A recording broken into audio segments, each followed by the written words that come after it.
Military's role in Afghanistan will be extended next year, despite President Obama announcing a troop drawdown. According to the New York Times, President Obama has signed an order authorizing a more expansive mission for troops in Afghanistan. Joining me right now is CNN military analyst, retired Colonel Rick Francona, and at the White House, CNN's Aaron McPike. So, Aaron, to you first, help us understand what this means.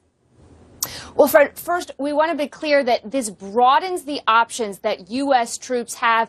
It is not a new military campaign. It's not some sort of big new offensive. Essentially, if the Taliban or another group threatens U.S. troops or Afghan troops, then U.S. troops can carry out missions against them. Now, you may remember back in May in the Rose Garden when President Obama announced that he'd be winding down the U.S. troop presence there. He said there were two remaining objectives. The first was to train Afghan forces, and the second was to conduct counterterrorism operations against the remnants of al-Qaeda. Well, this morning, a senior administration official provided a statement to us that explains what is left, what is part of this new expanded role, saying as part of this mission, the United States may provide combat enabler support to the Afghan National Security Forces in limited circumstances to prevent detrimental strategic effects to these Afghan security forces. That official goes on to say, so while we will no longer target belligerents solely because they are members of the Taliban, to the extent